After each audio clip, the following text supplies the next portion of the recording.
Okay, let's start in medieval Europe. How did medieval Europe get all the way to the Age of Exploration? Well, there were many events that led to the Age of Exploration, but it all started with Rome. Actually, the fall of Rome. Rome was a great empire, but political instability, social problems, and the weakening frontiers sort of just took it down. Rome pretty much died. That's when the Middle Ages began.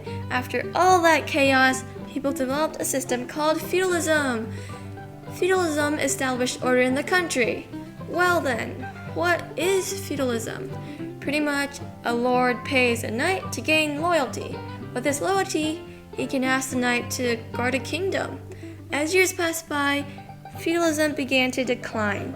The Magna Carta took power away from the king and strengthened the nobles. The Black Death killed more than a third of the population, and then the 100 Years' War, which also killed a ton of people. So pretty much there's dead people everywhere. Anyways, then came the Renaissance. Yay! So, how did the Renaissance exactly start? Well, as traders recovered from the war and the disease, they continued trading with other countries, which allowed them to gain new ideas. These ideas led people studying the Greek and Roman culture. People were studying art, culture, and ancient manuscript. It was the great flowering of art and learning, otherwise known as the Renaissance. City-states like Venice and Florence had great trade centers, which allowed them to earn more money to create beautiful paintings, sculptures, and buildings. As people are learning new things, they start to think differently. They realized that not everything revolved around the church and religion. They focused on human life and culture, such as history, literature, and ethics. This is called humanism! Okay, so moving on to the Reformation. The Reformation was the start of many new churches that broke away from the Catholic Church. So, how did this happen? Remember humanism? Well, humanism was influenced by the Renaissance, which will influence the Reformation. So it's like a big chain. Anyways, humanism left people questioning a lot of things like the church. They believed free thought and questioned many accepted beliefs. Inside the church, Catholics broke many vows. The church decided to earn money by selling indulgences, which pretty much means that God forgives you for stealing a cow or something. A lot of people did not like that idea. The people who didn't like the Catholic Church were called Protestants.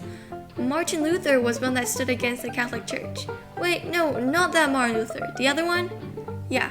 So he was the one who wrote the 95 Theses about why he did not like the Catholic Church, and he pretty much just posted it on every church. Then he started his own church, which was based off the Catholic Church, but with his own improvements. After the Reformation was the Scientific Revolution, which was a major shift of thinking. Modern science emerged as a new way of gaining knowledge about the natural world. Scientists challenged traditional teachings about nature. Scientists found a new way to view our universe, and Newton made 3 laws of gravity. Obviously, many discoveries were disproved by the church, but it didn't stop the spread of the ideas. After the Scientific Revolution came the Enlightenment. It adds reason to our thinking, and reasoning came from the Scientific Revolution. There are many people who were influential during the Enlightenment. There is Hobbes, Locke, Voltaire, Mr. M, and Beccaria. They all impacted the Enlightenment in some way. And now, last but not least, the Age of Exploration! So, how did the Age of Exploration start? The Europeans wanted a sea route to Asia to trade spices and goods. People drew maps to show the route they took and also to help future sailors. Columbus thought that if he travels west, he'll hit Asia. Instead, he hit North America. They explored it and claimed land. Later, the Spanish went to North America and pretty much started a battle with the Aztecs. It was a terrible ending for the Aztecs, but the Spanish got land to grow crops to earn more money. Everything is about money. Anyways, more goods, metals, minerals, and materials enter Europe. Overall, medieval Europe gained new ideas to form the Renaissance. During the Renaissance came humanism. Humanism powered the Reformation, the Scientific Revolution, and the Age of Exploration.